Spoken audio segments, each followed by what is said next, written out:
Hello વિદ્યાર્થી મિત્રો, સ્વાગત છે તમારો ફરી એકવાર તમારી પોતાની YouTube channel SS Gujarat education પર. અને મિત્રો, આજે આપણે જોવાના છીએ ધોરણ 11માં ઇકોનોમિક્સ ગાલા અસાઇનમેન્ટમાં આપણે જે તમારું વિભાગ ઈ આપેલું છે, તો વિભાગ ઈમાં પ્રકરણ નંબર 9નું સોલ્યુશન મિત્રો આપણે આજે જોઈશું. તો વિડીયોને મિત્રો અંત સુધી જોજો. વિડીયો ગમશે તો વિડીયોને લાઈક અને ચેનલને મિત્રો સબસ્ક્રાઈબ કરવાનું ભૂલતા નહીં.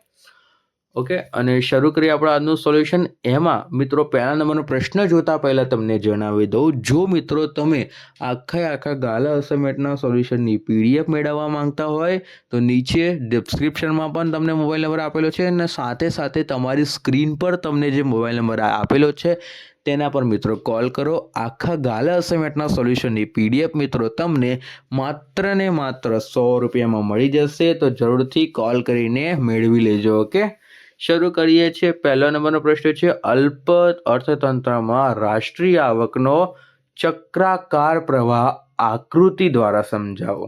તો કે અલ્પ અર્થતંત્રમાં એવું અર્થતંત્ર છે જેમાં વિદેશી વેપારની કોઈ ભૂમિકા હોતી નથી. આવા અર્થતંત્રને અન્ય દેશ સાથે આર્થિક વ્યવહારો હોતા નથી. દેશમાં વસ્તુ સેવા સાધનોની નિકાસ કે વિદેશીમાં આયાત થતી નથી. અલ્પિત અર્થતંત્ર સ્વનિર્મિત હોય છે.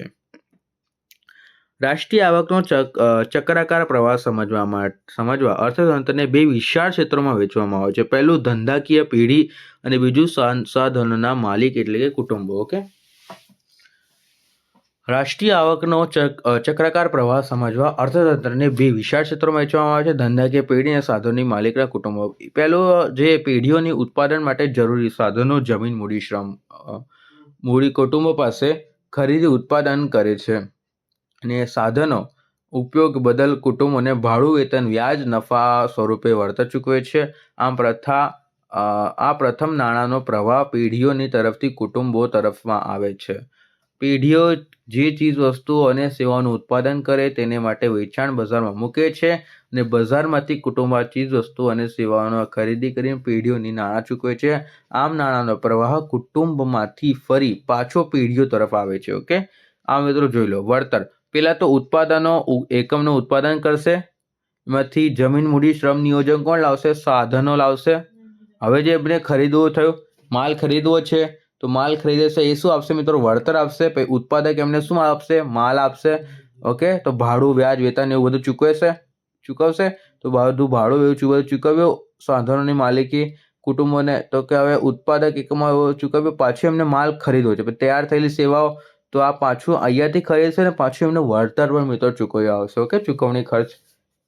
ઓકે, સમજી ગયા. ત્યારબાદ આ નાણાંનો ઉપયોગ કરી પેઢીઓની સાધનો ખરીદી ફરીથી ઉત્પાદન કરી કુટુંબને ચૂકવણી કરે છે. તેને કુટુંબનો વસ્તુઓ અને સેવાઓ બજારમાં ખરીદી કરી પેઢીઓની ચૂકવણી કરે છે. ઓકે, આ નાણાંનો ઉપયોગ કરતી પેઢીઓ સાધનો ખરીદી ફરીથી ઉત્પાદન કરી કુટુંબોને ચૂકવણી કરે છે, અને કુટુંબો વચ્ચે વસ્તુઓ અને સેવાનું બજારમાંથી ખરીદી કરી પેઢીઓને ચૂકવણી કરે છે. પેઢીઓની કુટુંબો તરફ અને કુટુંબોથી પેઢીઓ તરફ સતત રહેતા નાણાંના પ્રવાહને રાષ્ટ્રીય આવકનો ચક્રાકાર પ્રવાહ કહેવામાં આવે છે. ઓકે, જે અર્થતંત્રને વધુ સતત ધબકતું રાખે છે. બીજા નંબરનું જોઈશું, વાસ્તવિક આવક વિશે ઉદાહરણ દ્વારા સમજાવો. વાસ્તવિક આવક છે તો એને મિત્રો આપણે ઉદાહરણ દ્વારા સમજીશું. તો કે વર્ષ દરમિયાન ઉત્પન્ન થયેલ તમામ વસ્તુઓ ઉત્પાદનને તે વસ્તુઓના સ્થિર ભાવો એટલે કે પાયા વર્ષના ભાવો સાથે ગુણતા જે રાષ્ટ્રીય આવક મળે છે તેને વાસ્તવિક આવક કહે છે, જે દેશની સાચી આર્થિક સ્થિતિ રજૂ કરે છે. ઓકે, હકીકતમાં ઉત્પાદન અને બજારમાં કિંમત વચ્ચે બંને વધે તો રાષ્ટ્રીય આવક બંને વધારા અનુરૂપ વધે છે. પરંતુ ઉત્પાદનના વધારાને કારણે કેટલીક રાષ્ટ્રીય આવક વધીને જાણવું જરૂરી છે કે જેથી લોકો વપરાશી અને જીવન ધોરણ જાણી શકે છે. આ સમજાવવા નીચેનું ઉદાહરણ જોઈએ. તો કે ઉદાહરણ છે 2012-2017નું. વસ્તુ આપેલી છે, એકમ આપેલી છે. ઓકે મિત્રો, આ તમારા મુજબ તમે જોઈ લેજો. ઓકે, 2012 કરતાં 17માં 1.25 ગણું થયું છે, તેથી ભાવો બમણા થયા છે. એવી રીતે તમે વાંચીને સૂત્રમાં મોઢે કરી લેજો. ઓકે, આપણે ટાઈમપાસ કરતા નથી, ફટાફટ સોલ્યુશન કરીને છૂટતા. અને મિત્રો પીડીએફ માટે કોલ કરી દો. તમને નીચે ડિસ્ક્રિપ્શનમાં મોબાઈલ નંબર આપેલો છે તેના પર કોલ કરી દો પીડીએફ માટે. માથાદીઠ આવકનો અર્થ જણાવી તેનું મહત્વ રજૂ કરો. માથાદીઠ આવકનો શું મિત્રો આપણે અર્થ જણાવી તેનું મહત્વ રજૂ કરવાનું. તો કે પ્રોહિસ્ના દ્વારા માથાદીઠ આવકના ખ્યાલ વિકસાવવામાં આવ્યો હતો. કોઈ એક વર્ષની રાષ્ટ્રીય આવકને તે વર્ષની વસ્તી વડે ભાગવાથી જે આવક મળે છે તેને દેશની માથાદીઠ આવક કહેવામાં આવે છે. ઓકે, કુલ રાષ્ટ્રીય આવક ભાગ્યા કુલ વસ્તી. ઓકે, જો માથાદીઠ આવકના બજાર ભાવે રાષ્ટ્રીય આવકથી ગણવામાં આવે તો બજાર ભાવ માથાદીઠ આવક કહેવાય છે. જો પાયાના ભાવે રાષ્ટ્રીય આવકથી ગણવામાં આવે તો તેને સ્થિર ભાવે માથાદીઠ આવક કહેવામાં આવે છે. ઓકે, માથાદીઠ આવકને જેમ વધારે તેમ દેશના લોકોનું જીવન ધોરણ ઊંચું ગણાય છે. ઓકે, માથાદીઠ આવક મિત્રો શું, જેમ વધારે તેમ દેશના લોકોનું જીવન ધોરણ ઊંચું ગણાય છે.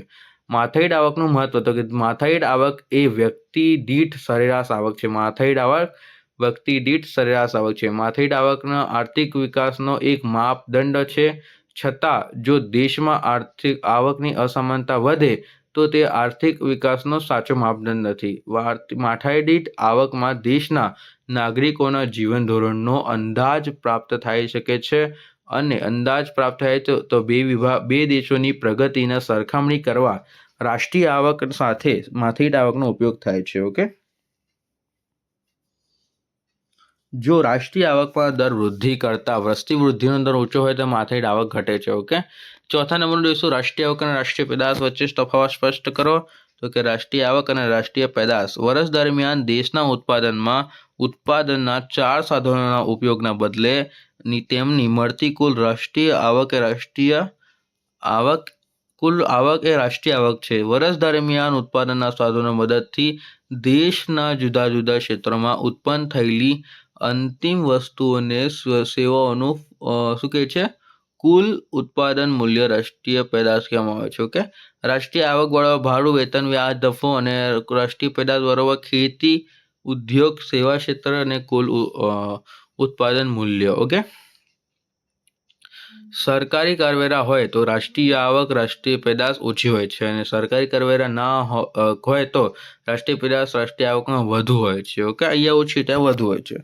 જો ઉત્પાદકને સરકારી સબસિડી મળે તો રાષ્ટ્રીય આવક રાષ્ટ્રીય પેદાશથી વધુ હોય છે અને જો ઉત્પાદકને સરકારી સબસિડી મળે તો રાષ્ટ્રીય પેદાશ રાષ્ટ્રીય આવકથી ઓછી હોય છે.